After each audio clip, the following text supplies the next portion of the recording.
રાજકોટની મારવાડી અને અન્ય ખાનગી યુનિવર્સિટીની અંદર આફ્રિકા ખંડના વિદેશી વિદ્યાર્થીઓ અભ્યાસ કરતા અસામાજિક પ્રવૃત્તિ, અનૈતિક પ્રવૃત્તિ, નશાખોરી સેવનો કરી અને સામાન્ય લોકોને રંજાડતા હોવાની અમારી પાસે અનેક ફરિયાદો આવે। ગઈકાલે રતનપરની અંદર ગ્રામજનો સાથે એ લોકો સાથે ઘર્ષણ થયું હતું અને સમગ્ર મામલો પોલીસ સ્ટેશને પહોંચ્યો હતો।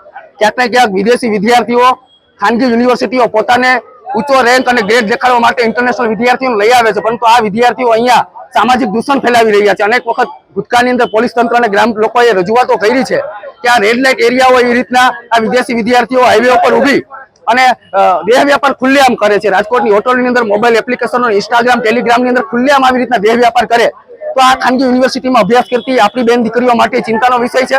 અમે પોલીસ કમિશનરને રજૂઆત કરવા આવ્યા છે કે આ વિદેશી વિદ્યાર્થીઓ એ ખાનગી યુનિવર્સિટીઓ પોતાના સ્વાર્થ માટે લાવો, એમને કહી દો એના દેશમાં એને ડિપોર્ટ કરો।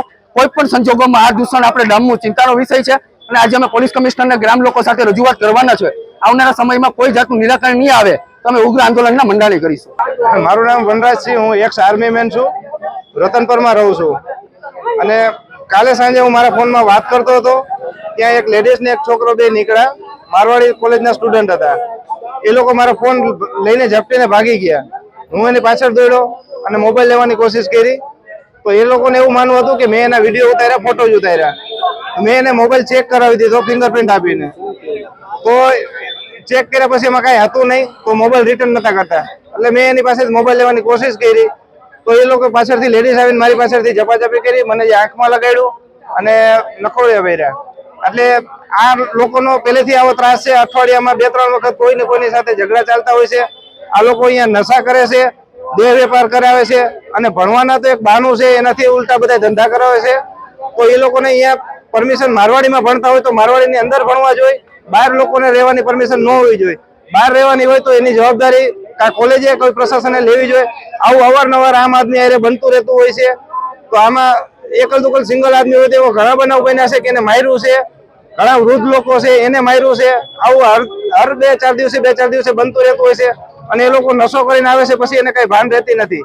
અમારી એ જ માંગ છે કે એને આઉટલિવિંગમાં જે રહેવાનું છે એ બહારથી એને પરમિશન ન હોવી જોઈએ। આ જે લોકો ઇન્વેસ્ટ માટે મકાન રાખ્યા છે એ લોકો જે ખરેખર હાજર રહેતા નથી। અમારે ફેમિલી સાથે રહેવું છે તો પ્રોબ્લેમ થાય છે, કારણ કે એ લોકોના તમે કપડાં જોવો, આતે જોવો તો અમે ફેમિલી સાથે અહીંયા રહી શકીએ એવી હાલત નથી। અને જે બહાર લોકો રહેશે, જે કોઈ મુંબઈ છે, કોઈ રાજકોટમાં જે ખાલી ઇન્વેસ્ટ માટે રાખ્યા છે એ લોકો જ ભાડે આપે છે। એટલે અમે એને પણ કહી છીએ કે આ મકાન આવી રીતે ભાડે ન આપવા જોઈએ। આની પહેલા 3-4 મહિના પહેલા આપણે સીપી ઓફિસમાં બધી જગ્યાએ રજૂઆત કરેલી જ છે। એટલે ગ્રામ પંચાયતનો લેટર પણ આપેલો છે કે કોઈ ગ્રામ પંચાયતની, પોલીસની આની પરમિશન વગર ભાડે ન આપવું જોઈએ। તેમ છતાં આ લોકો ભાડે આપે છે તો તાત્કાલિક ધોરણે એને તપાસ થઈને ખાલી કરાવવા જોઈએ અને એનું જે ભાડા કરાર છે કે નહીં આ બધી વસ્તુની ડોક્યુમેન્ટ તપાસ થવી જોઈએ।